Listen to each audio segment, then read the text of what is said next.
आप मेरे कहने से, मेरे निवेदन से आप एक और ग्रंथ की रचना कीजिए। शायद जो आप चाहते हैं वैसा हो जाए, संभव हो जाए। आप चाहते हैं कि समाज का सुधार हो, समाज प्रगति की तरफ जाए, समाज में लोग जाने हमारा सनातन क्या है, परमात्मा की भक्ति कैसी होनी चाहिए, कैसे करनी चाहिए। आप जो चाहते हैं शायद वो संभव हो जाए।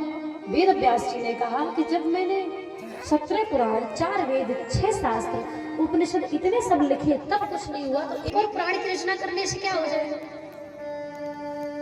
नारद जी महाराज कहते हैं जैसे मैं एक दासी पुत्र से पुनः नारद बन सकता हूँ, तो अब मेरे हो सकता है परमात्मा की पता नहीं, भगवान कृपा किस रूप में हो जाए, किस स्थिति में हो जाए, कोई पता नहीं।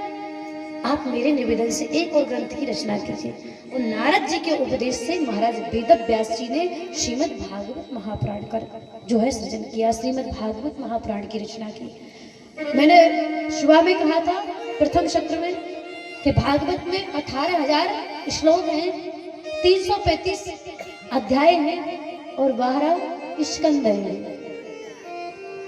वेद व्यास जी जब भागवत की रचना करने जा रहे हैं तो देवताओं की लाइन लग गई।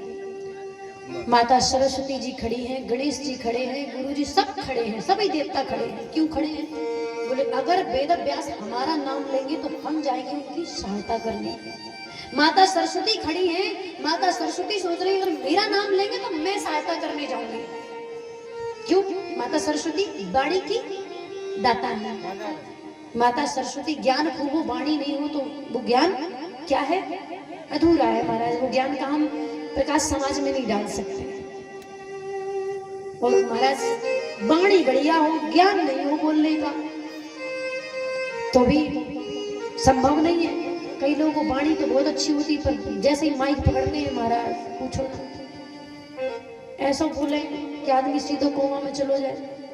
इधर तो रही नहीं महाराज, बोल कहाँ रहे, व्यास जी बोल कहाँ रहे, हमें तो समझ में ही नहीं आ रही। तो ज्ञान का होना भी बहुत जरूरी है, दोनों चीज जरूरी है। तो विवेक की दाता कौन है, ज्ञान की दाता कौन है? गणेश जी। सरस्वती माँ के पीछे गणेश जी खड़े हुए हैं कि हमारा नाम लेंगे तो हम जाएंगे। सभी देवता गुरु बृहस्पति जी खड़े हैं, सभी देव